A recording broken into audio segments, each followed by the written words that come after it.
जो देव आदिदेव महादेव को एक लोटा जल चढ़ा रही हो, आप जो शिव जी की आराधना कर रही हो, एक बेलपत्र आप देव आदिदेव महादेव को जो समर्पित कर रही हो, शंकर भगवान को जल चढ़ा रही हो, परिवार चलाने वाले से संबंध केवल यहीं तक रह सकता है, पर जल चढ़ाने वाले का संबंध तो वहां तक रहता है। वो नीचे भी संभालता है और ऊपर भी संभालता है। हर पल, हर घड़ी, हर क्षण आपका विश्वास अगर शिव जी के प्रति जागृत होता है, शंकर भगवान के प्रति दृढ़ होता है, तो शिव आपको संभाल लेता है।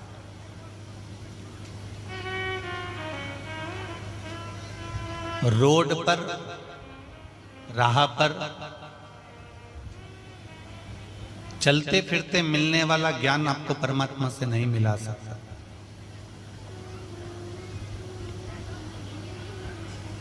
रावण ने चलते फिरते रोड पर ज्ञान प्राप्त करा था। अगर रावण एक बार किसी सदगुरु की शरण में जाकर बैठ जाता और किसी सत्संग में जाकर बैठ जाता या भगवान की शरणागति में जाकर बैठ जाता, तो ये निश्चित है कि रावण की लंका भी बच जाती और रावण भी बच जाता। पर अच्छी सत्संग नहीं करा उसने, अच्छी संगत को धारण नहीं करा उसने।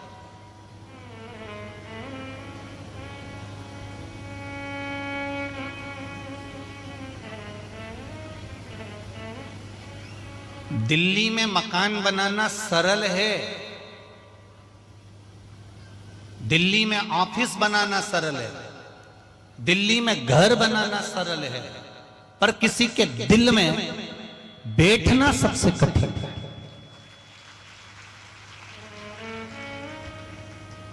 पैसा खर्च करोगे, दिल्ली में मकान बन जाएगा, 1-8 करोड़ रुपए, 25-50 लाख रुपए लगा दिए, दिल्ली में ऑफिस बन जाएगा, मकान बन जाएगा। दिल्ली में मकान बनाना और घर बनाना, ऑफिस बनाना एक सरल कार्य है, पर दिल में किसी के हृदय में विश्वास के साथ बैठ जाना यह कठिन है।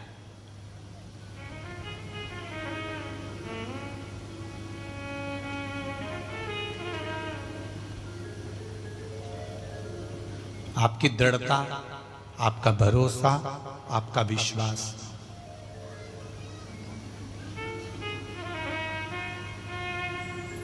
कल रात्रि को बैतुल वालों को आकर देखना था एक बार कि जो भक्त कथा सुनने के लिए भोले के भक्त आए हैं, इधर पानी, नीचे पानी था, उसके बाद भी ये जगह छोड़कर नहीं गए, उसी किले पर अपनी दरी बिछाकर कम्बल ओढ़कर सोते रहे। जरा विश्वास करिए, कहां से लाओगे ऐसी दृढ़ भक्ति, कहां से लाओगे ऐसा विश्वास?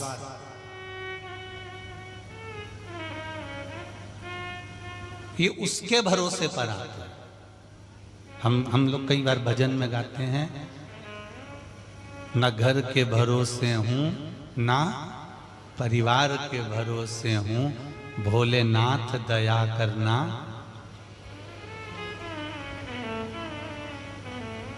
भोलेनाथ दया करना, मैं तेरे भरोसे हूँ, मेरे बाबा दया करना, मैं तेरे भरोसे हूँ। ना आप इन 5 जजमान के भरोसे पर आए हो, ना आप किसी दूसरे के भरोसे पर आए हो। उस परमात्मा ने जन्म भी दिया तो खुद के भरोसे पर दिया, स्वयं के भरोसे पर, स्वयं के विश्वास पर। मेरे भोले दया करना,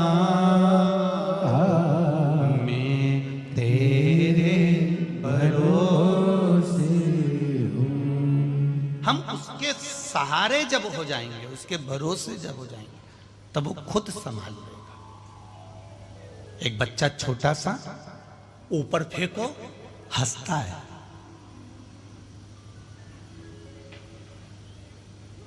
उसको डर नहीं लग रहा। क्यों? ऊपर जाकर नीचे आने में वो हंसता क्यों है? उसको मालूम है कि मुझे नीचे कोई पकड़ने वाला है। कितना भरोसा होगा उस बच्चे को। ऊपर फेंका, बच्चा नीचे आया, उसको मालूम है मेरे पापा हैं, मेरी मम्मी हैं, मेरे पिताजी हैं, मेरी माँ है, मेरे दादा दादी, मेरा चाचा चाची, काका काकी, बुआ फूफा, जो भी हैं, ये मुझे पकड़ लेंगे। एक बच्चे का विश्वास जितना दृढ़ होता है, ऊपर से उसको फेंकने के बाद नीचे कोई पकड़ लेता है, इतना विश्वास बच्चे में होता है, तो वो बच्चा मुस्कुराता रहता है। आप भी इतना फेंकने के बाद अगर दुनिया के लोग पत्थर फेंके, आप शब्द के ताने दे, गालियां दे, आड़ा टेढ़ा बोले, और कोई कितना ही कोसे, और चाहे कितना ही घाटा लग जाए और दुनिया का सारा दुख तुम्हारे ऊपर आ जाए, तो भी तुम मुस्कुराते रहना, क्योंकि पकड़ने वाला देवाधिदेव महादेव।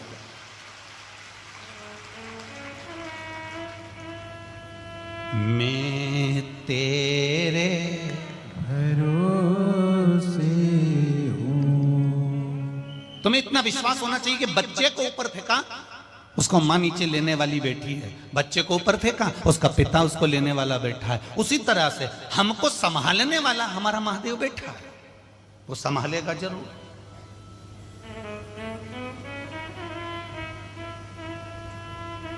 जिस समय पर मां ताप्ती का विवाह हुआ था स्वर्ण जी के साथ में, और स्वर्ण जी मां ताप्ती के स्नेह में इतना डूब चुके थे कि अपना राज्य तक भूल चुके थे।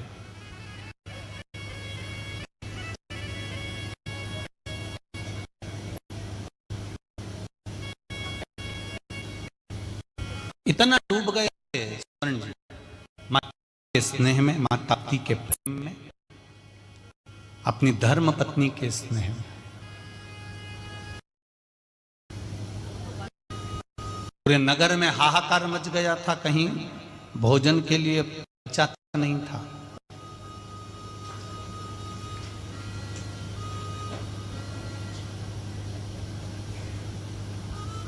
जरा विचार करिए, राजा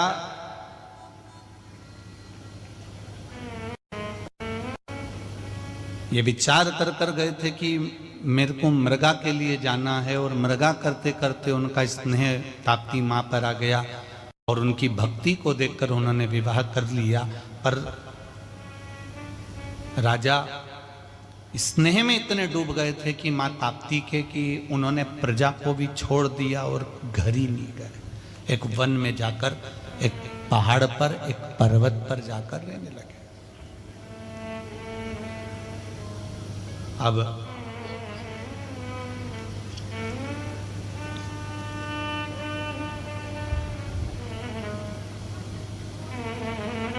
मंत्री को मालूम पड़ा नगर के कि राजा मृगा पर गए थे और ना जाने कहाँ चले गए। आज लगभग उनको गए हुए 6 महीना हो गया, पर राजा दिख नहीं रहे, और जगह जगह पर भूखे मर रहे हैं लोग।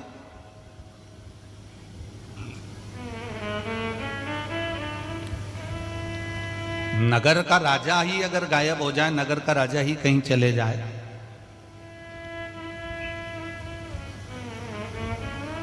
सब भूखे मर रहे हैं। अकाल पड़ गया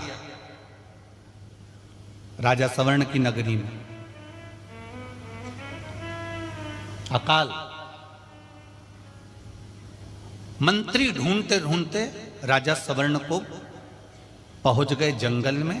एक पहाड़ के ऊपर उन्होंने एक झोपड़ी देखी, और झोपड़ी में पहुंच गए, और झोपड़ी में जाकर क्या देखा कि राजा सवर्ण और उनकी धर्म पत्नी माता ताप्ती दोनों साथ बैठी हुई है।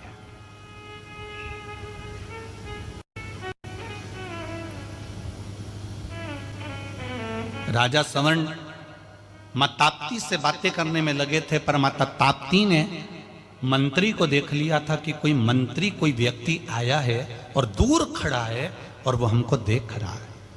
ताप्ती महारानी ने, माता ताप्ती ने उसी समय अपने पति सवर्ण जी से कहा, स्वामी मैं आपके लिए जल भरकर लेकर आती हूं। और मां ताप्ती जल लेने के लिए गई। मंत्री को देखकर मां ताप्ती पहचान गई थी कि यह मेरा बालक, यह मंत्री कोई साधारण नहीं हो सकता, क्यों आया है। तब उसने ज्ञात करा और राजा सवर्ण के पास में से उठकर गई और पानी भरने का बहाना कर कर मां ताप्ती मंत्री के पास जाकर पूछती है, ए देव ये बताओ आप कौन हो, कहां से आयो, क्यों आयो। उसने कहा, महारानी जी मैं जानता हूं आप मेरे राजा की रानी हैं, मेरे महाराज ने आपसे विवाह कर लिया।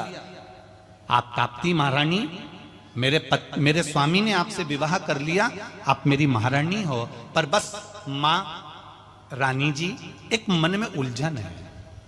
ताप्ती माता ने कहा कि मैं तुम्हें पहचान गई हूं, तुम्हारी उलझन को भी मैं जान गई हूं कि पूरा नगर राजा के विहीन हो गया है। राजा जब यहां पर पड़ा हुआ है तो वहां तो सब खाली हो गया, लोग अकाल में पड़े हुए हैं, भूख से बिलबिला रहे हैं, पानी तक नहीं है पृथ्वी पर, इसलिए तुम यहां पर आए हो ना। तो मां ताप्ती के चरण तुरंत मंत्री ने पकड़ लिए, रानी जी आपको कैसे मालूम पड़ा ये सब।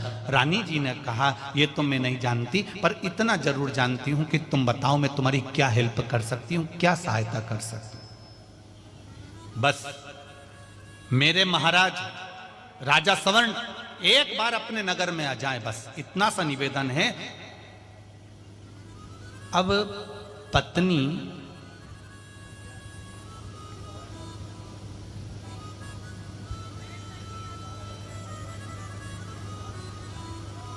पति से कहे,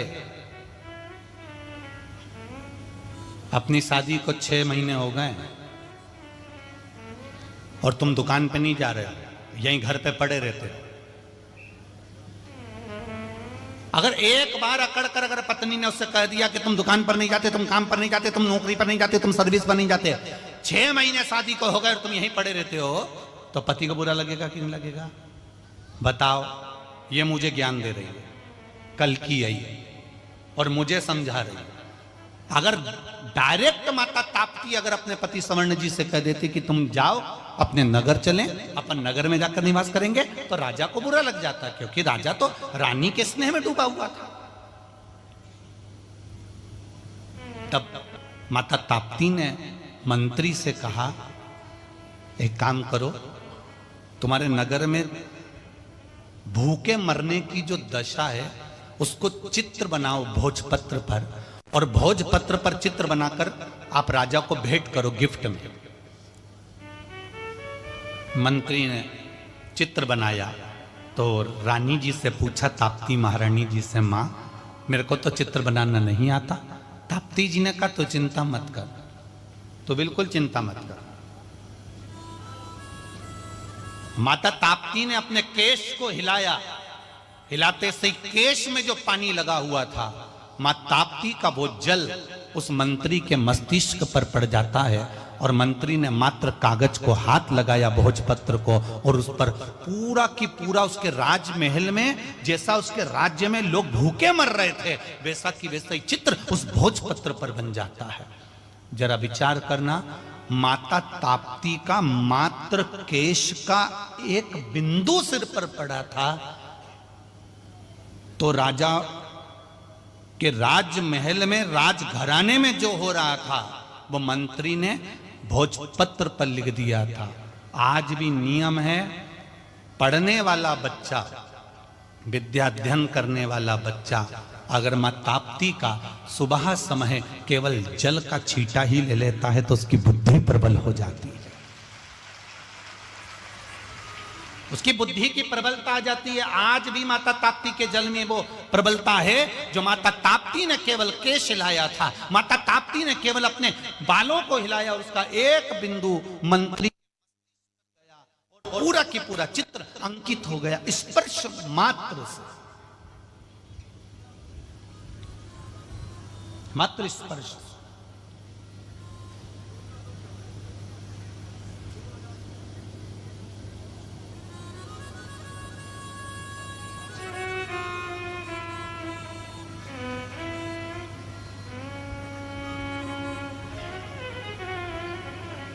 इसलिए बैतुल, मुल्ताई, यहाँ से लेकर जहाँ जहाँ माता ताप्ती निकली है ना, और माता ताप्ती जहाँ तक सूरत तक गई है, उस बीच में जितनी जितनी जगह पड़ती है, यहाँ के लोगों को देखना आप, इनमें विद्वत्ता बड़ी प्रबल रहती है, इनकी याददाश्त बड़ी प्रबल रहती है, इनकी याददाश्त प्रबल है।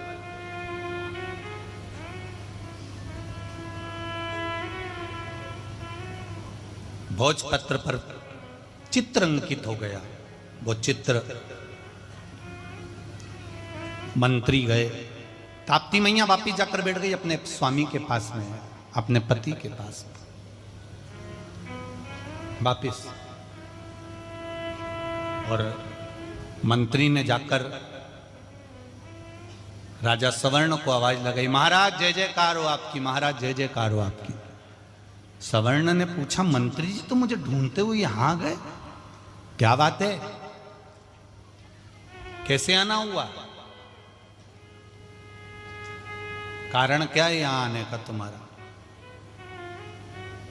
माता ताप्ती मुस्कुरा रही थी अपने पति के पास बैठकर, इशारा तक माता ताप्ती ने नहीं करा, बस जो समझाया था वैसा कि वैसे ही करा।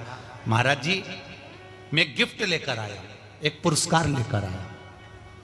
राजा सवर्ण ने कहा, लाओ जरा कौन सा गिफ्ट लाए हो जरा दिखाओ। और जो उन्होंने गिफ्ट दिया, और राजा सवर्ण ने जो पर्चा खोलकर देखा, और उस खोल के पर्चे को जैसे ही उस भोजपत्र को खोलकर देखा, तो उसमें कोई कुएं में माताएं अपने बच्चों को पटक रही थी, कोई भूख के कारण मरे हुए जानवर का मांस खा रहे थे, कोई वृक्ष से टंग कर प्राणों को त्याग रहे थे, कोई अग्नि को जलाकर अपने प्राणों को छोड़ रहा था। ऐसा दर्शन जब राजा सवर्ण ने करा, देखा, देखते से ही राजा सवर्ण ने कहा, यह कौन से राजा का राज्य है जहां पर भूख से लोग मर रहे हैं? उस राजा में इतनी अकल नहीं है कि हमारे राज्य में लोग अकाल में मर रहे हैं? यह कौन सा राजा का राज्य है? इतने में मंत्री ने कहा, महाराज ये राजा सवर्ण का राज्य है जहां पर लोग भूख से मर रहे हैं। राजा सवर्ण की आंख में आंसू भर गए, मेरे राज्य की ये दशा। राजा सवर्ण ने अपनी रानी से कहा, ताप्ती से, ताप्ती क्या तुम मेरे साथ में मेरे नगर चलना चाहोगी? आपकी अर्धांगिनी हूं, धर्म पत्नी हूं।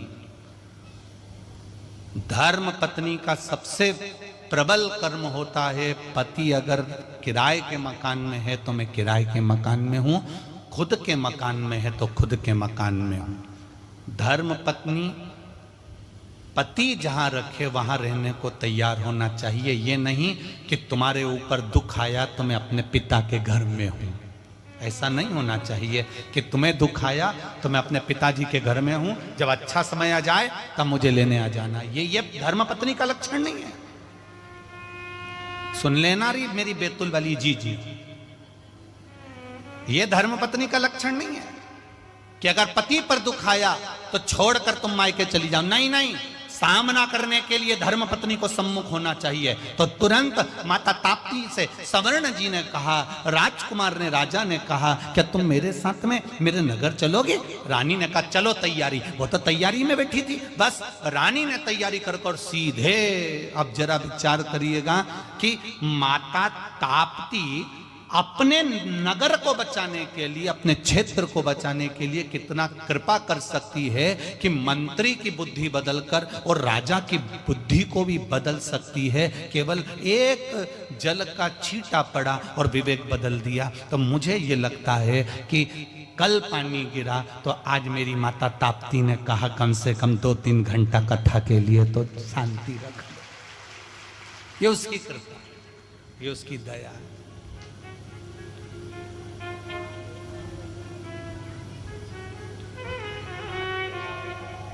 तेरी कृपा बिना ना हिले एक भी अणु, लेते श्वास तेरी कृपा से तनो तनो।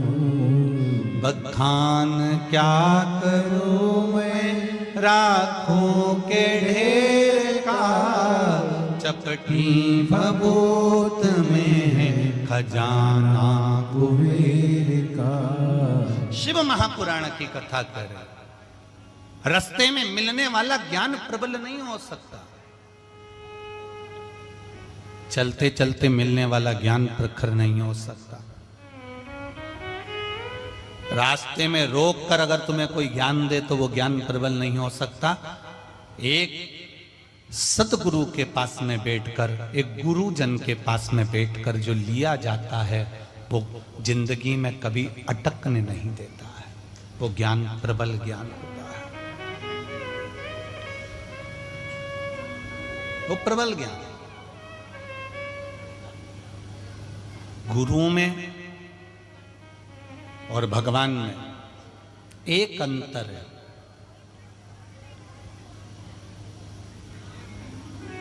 गुरु में और भगवान में एक अंतर है। महाराज, गुरु संसार छुड़ाकर परमात्मा में लगा देता है, माला पकड़ा देता है, और परमात्मा माल देकर माला छुड़वा देता है। बहुत अंतर है। गुरु माला पकड़ाएगा और परमात्मा माल पकड़ाएगा। गुरु माला पकड़ाकर संसार छुड़ा देगा और परमात्मा माल पकड़ाकर माला छुड़ा देगा। ये बड़ा, गुरु और भगवान में बड़ा अंतर है। जो राष्ट्र की सेवा करने वाले होते हैं ना, राष्ट्र के जो सेवक होते हैं, जो सैनिक होते हैं, जो राष्ट्र सेवा में तल्लीन रहते हैं, वो अपने घर की परवाह नहीं करते। उसी तरह जो परमात्मा की भक्ति में लगा रहता है, उसको भी अपने घर की परवाह नहीं होती। उससे मालूम है कि मेरा महादेव बैठा है, वो संभाल लेगा। उसको मालूम है। राष्ट्र सेवा वाला भी ये सोचकर बैठता है कि मुझे बॉर्डर पर जाना है, मुझे राष्ट्र हित के लिए जाना है, राष्ट्र सेवा में जाना है, तो वो भी तत्पर होकर खड़ा रहता है। अभी आप देखिए, आप सब लोग कथा सुन रहे हो और आरएसएस के, बजरंग दल के, विश्व हिंदू परिषद के और दुर्गा वाहिनी के, हिंदू उत्सव समिति के, जितने जितने ये संगठन है, ये सब चारों तरफ लगे हुए हैं, रोड से लेकर हर जगह सेवा में लगे हुए हैं। इनको देखिए आप,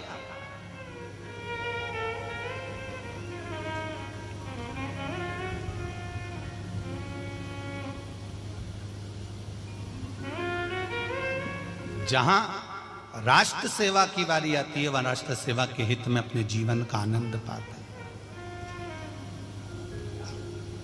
रोड पर मिला हुआ ज्ञान प्रबल नहीं हो सकता, पर किसी सतगुरु के पास में बैठ, सतगुरु माला पकड़ाएगा, संसार छुड़ाएगा, और परमात्मा के पास जाकर बैठते हैं तो वो माल देगा और माला छुड़ा देगा। उसको मालूम है अगर ये भक्ति करेगा, मेरे पास आ गया, इसको जो मांगना है मांग ले। लोग कहते हैं भगवान के पास जाना, गाड़ी मांग लेना, बंगला मांग लेना, जमीन मांग लेना, जायदाद मांग लेना, सत्ता मांग लेना, सब मांग लेना। भगवान भी चाहता है कि तुम मेरे पास में आके सब कुछ मांगो, बस भक्ति मत मांगना। क्योंकि अगर तूने भक्ति मांग ली तो भगवान कहते हैं मैं तो भक्तों के चरणों का दास बनना पड़ता है, तो भक्ति मत मांग। धन जितना मांगना मांग ले, दौलत जितनी मांगना मांग ले, सत्ता जितनी मांगना मांग ले। जैसे जैसे तेरा वैभव बढ़ेगा, जैसे जैसे तेरी सत्ता बढ़ेगी, जैसे जैसे तेरे पास में धन बढ़ेगा, वैसे वैसे तू माला छोड़ देगा, भजन छोड़ देगा, कीर्तन छोड़ देगा, मंत्र जाप छोड़ देगा, नाम जाप छोड़ देगा, और तू धीरे धीरे संसार में लगता जाएगा, लगता जाएगा, लगता जाएगा, और मैं तुझसे दूर होता चले जाऊंगा, मैं तुझसे दूर हो जाऊंगा।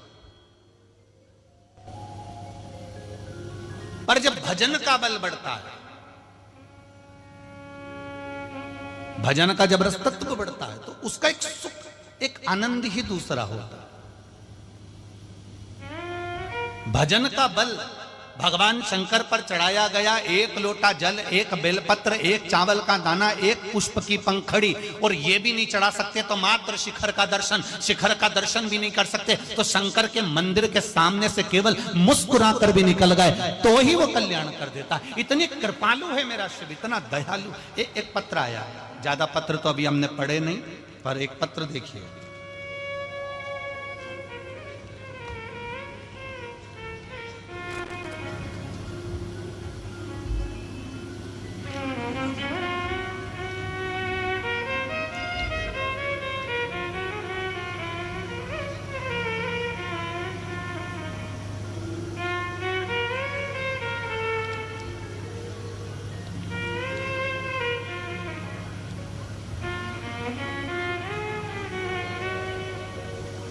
मेरा नाम स्वाति ईश्वर डोले, मैं जिला नागपुर से तहसील कांटोल कोणाकी गांव से आई हूँ। आप ही हैं? दोनों हाथ हिला दो एक बार। श्री शिवाय नमस्तुभ्यं। महाराज जी क्या बताऊं मेरे भोले बाबा के उपकार। मेरी बहन के गर्भाशय में एक गठान बड़ी सी हो गई थी। महाराज जी डॉक्टर ने बताया कि उसको ऑपरेशन करना पड़ेगा और ये जो गठान है ये जांच के लिए जाएगी और पूरे आसार तत्व वही दिख रहे हैं जो बड़ी बीमारी के। हमें बहुत चिंता होने लगी। तभी मेरी पड़ोसन ने मुझे पशुपति व्रत के बारे में बताया और आस्था चैनल की जानकारी दी। तभी मैंने अपनी बहन को बताया कि पशुपति व्रत कर। तभी उसने पशुपति व्रत करना प्रारंभ किया। जब उसका तीसरा व्रत था तब उसने डॉक्टर के कहने पर फिर वापस सोनोग्राफी कराई। एक बार की सोनोग्राफी में बड़ी सी गठान आई थी। दूसरी बार फिर चलते व्रत में तीसरे सोमवार को उसने सोनोग्राफी कराई। गुरुजी डॉक्टर भी हैरान हो गए और कहने लगे कि ये सोनोग्राफी में गठान तो गायब हो गई, बस गठान का स्थान रह गया है, पर ये गठान चली कैसे? ये शिव बैठिए, बहन अब आराम है उनको। श्री शिवाय नमस्तुभ्यं। बैठिए। हर हर महा। डॉक्टर कह रहा है कि अब वो गठान तो नहीं है, बस उसका जो स्थान है, उसका जो जगह है, गठान वाली जो जगह है वो रह गई, गठान रह गई। अब इसमें हम ये कभी इस व्यासपीठ से नहीं कहते कि तुम डॉक्टर को मत दिखाओ। डॉक्टर के पास पहले जाओ, इलाज भी पूरा करवाओ, जांचें भी पूरी करवाओ। वो जो दवाई दे बस उस दवाई को जब खाओ तो मेरे देव अधिदेव महादेव से कहकर खाना, बाबा अब तुझे संभालना है, मैं तेरे भरोसे हूँ, भोलेनाथ दया करना, मैं तेरे भरोसे हूँ। अब उसके सहारे, अब उसके भरोसे पर, अब उसके विश्वास पर जी।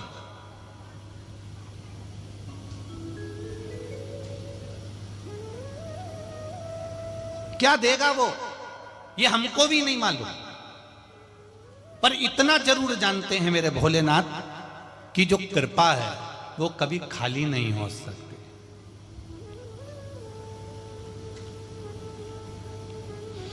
इतना कीचड़ कर दिया इस पूरे ग्राउंड में, इतना कीचड़ कर दिया।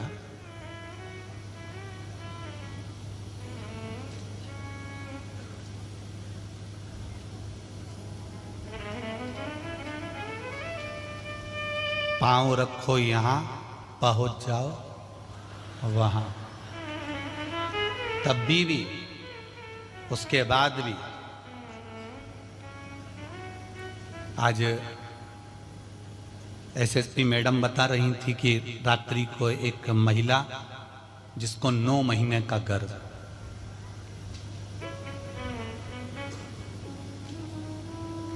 उसको खूब प्रशासन ने भी कहा कि आप पानी बहुत गिर रहा है, आपसे हाथ जोड़ के निवेदन है, आप चलो, हमें आपको बाहर निकाल दे। नहीं, पहले मेरी संतान जा चुकी है, डॉक्टरों ने मना कर दिया था कि मेरा गर्भ नहीं है, तुम्हारे को अब औलाद नहीं होगी। शिव जी ने दे दी है, इसलिए मैं इस कथा में आई हूं। मुझे लेकर मत जाओ, मुझे यहाँ छोड़ो, मुझे कथा सुनो। बैठी हैं क्या? आप ही हैं? हर हर महादेव, जय हो आपकी, प्रणाम। ये आपका विश्वास है प्रबल। बैठिए, बाबा ने आपको संभाला, बैठिए। मुझे यहीं रहना है, मुझे कथा सुनने आई हूं, बस मैं कथा सुनना चाहता हूं, उसके सिवा कुछ नहीं। कथा के सिवा में कुछ नहीं। प्रशासन बोला कि आप चलो, फिर उन्होंने भी कहा भी सरी कि आप फिसल जाओगी, तुम्हें कौन संभालेगा?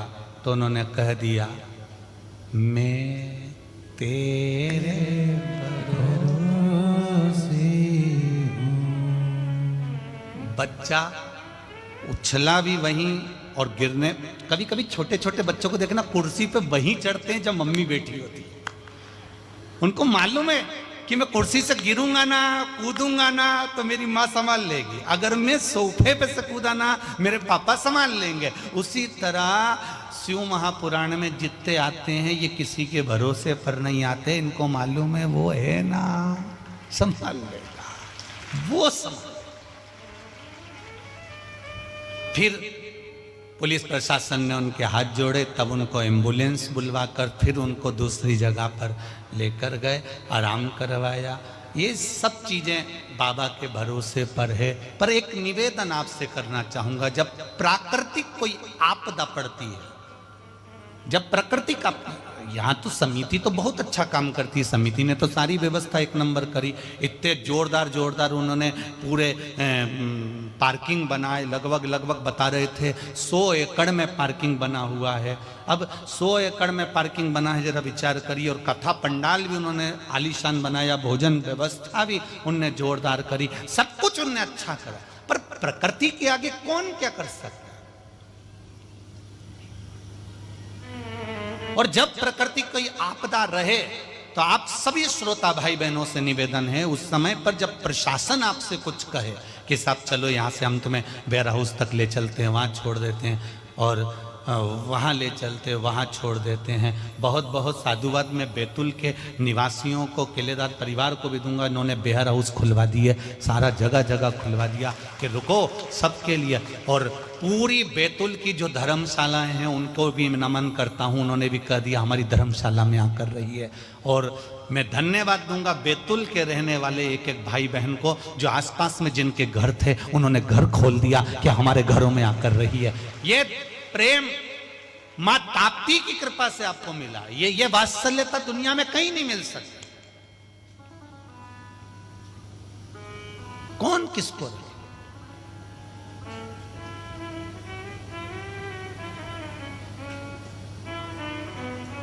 महाराज,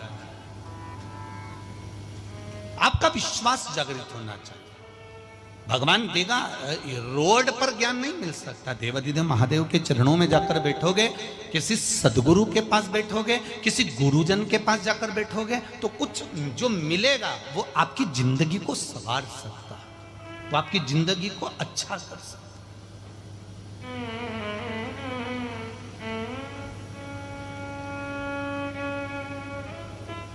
ये सारा सुख कभी कभी कहीं कहीं माता ताप्ती का गुणगान चल रहा है तो इंद्र देवता को भी लगता होगा हमारा तो गुणगान कभी कर ही नहीं, तो उन्होंने भी जलदेव को बुलाया होगा, कहा होगा जाओ जरा पानी बरसाओ। कहीं कहीं हो जाता। एक बुढ़िया दरवाजे के बाहर बैठी थी, सामने से कपास की गाड़ी निकल कर गई, रुई की कपास की ट्राली भरी भराई। बुढ़िया ने सोचा कितना कपास, कितनी फसल बिकेगा तो कितना पैसा आएगा। बुढ़िया सोच सोच के चक्कर खा के नीचे गिर गई। कपास दूसरे का था, गाड़ी दूसरे की थी, पैसा दूसरे का था, चक्कर इसको आ गया। ये चक्कर खा के नीचे गिरी। बेटों ने डॉक्टर को बुलाया, उन्होंने इलाज करना चालू करा, पर गुड़िया नहीं उठी। सब रोई धोई मच गई, सब रोना चालू कर दिए। इसकी सहेली को मालूम पड़ गया, जो इसके घर के सामने रहती थी, दोनों साथ में बैठती थी, उसको मालूम पड़ा कि वो नीचे गिर गई, चक्कर खा के उठ ही नहीं रही है। उसने आकर पूछा हुआ क्या? पता नहीं, बस सामने से कपास की गाड़ी निकली थी, जब से मम्मी होश में नहीं है आंटी। ए आंटी, जब से मम्मी को होश नहीं आया। इतने में आंटी ने कहा तो चिंता मत कर, अभी उठती है तेरी मम्मी, रुक। आंटी बाहर गई, दौड़ती दौड़ती अंदर आ गई। ओ जीजी, जो सामने से कपास की गाड़ी निकली थी ना, उसमें आग लग गई। जीजी उठ के बैठ गई तुरंत।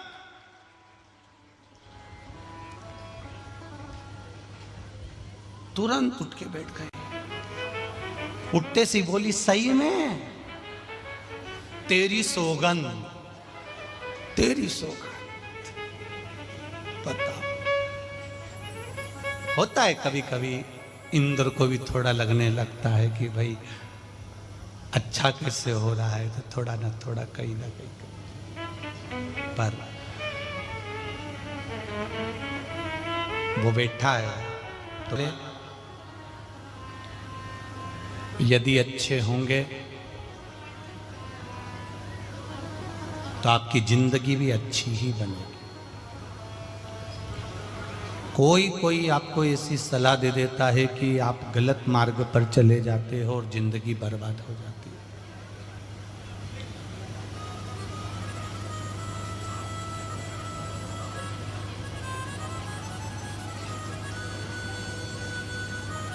है। ब्रह्मा जी भगवान विष्णु जी के पास में जाकर कहते हैं कि मुझे भगवान आपके पिताजी का दर्शन करना।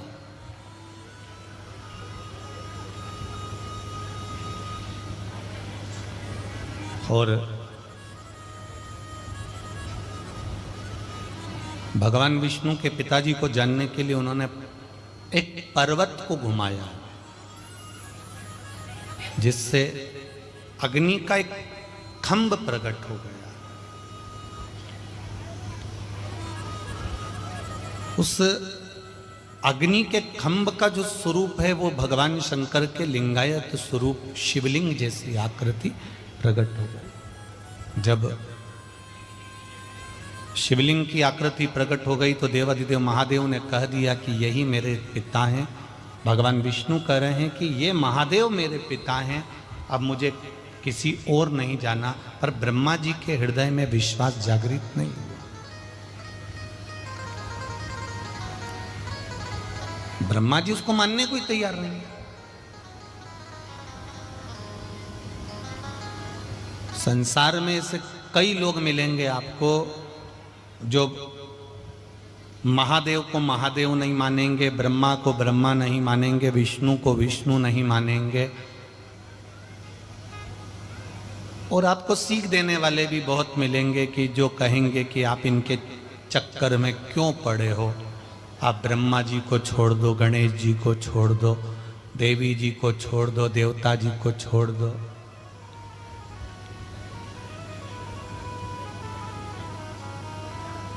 ये जो कहने वाले मिलते हैं ना कि ब्रह्मा नहीं है, विष्णु नहीं है, शिव नहीं है, गणेश नहीं है, हनुमान नहीं है, एक दिन तुम्हारे सामने खड़े होकर कह देंगे तुम्हारा बाप भी नहीं है।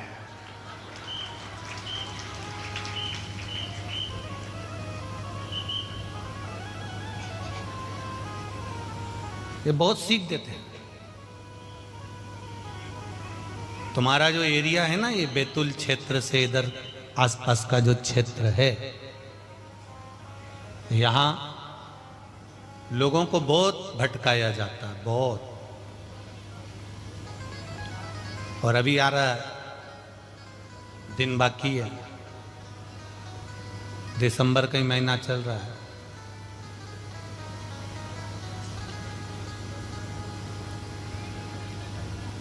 अगरबत्ती तुम्हारे हाथों से छुड़ा ली जाएगी और मोमबत्ती पकड़ा दी जाएगी। अगरबत्ती में बांस है, अगरबत्ती में बांस है, अगरबत्ती नहीं लगाना चाहिए। कल से ये कह देंगे कि तुम्हारे पेट में भी मल भरा रहता है तो भगवान के मंदिर ही नहीं जाना चाहिए। बहुत चतुर चतुर लोग हैं संसार में। ए बैतुल वाली जीजियों और जीजा, और एक की जगह 4 लगाए, एक हमारी, दूसरी उनकी, समझ गए, तीसरी अपने बच्चों की, और चौथी हमारी पड़ोसन की कि वो भी मंदिर जाए। बस इतना हम अगरबत्ती लगाएंगे। अब तुम्हें बुरा लगे चाहे भला लगे, और तुम चाहे सितारा टांगो चाहे सूखा हुआ पेड़ खड़ा कर दो, हमें कोई फर्क नहीं पड़ता।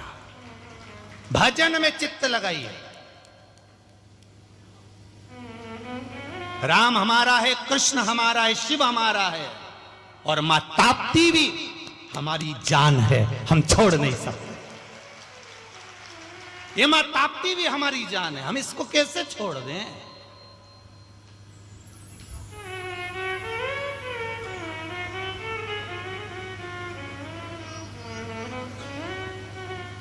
स्मरण खूब भगवान की भक्ति को धारण, भजन के बल को बढ़ाना है। राम नाम, कृष्ण नाम, शिव नाम की भक्ति को धारण करना है।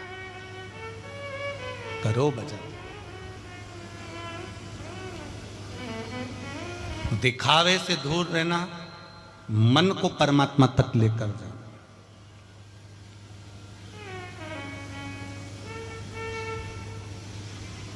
महाराज शिव कथा कर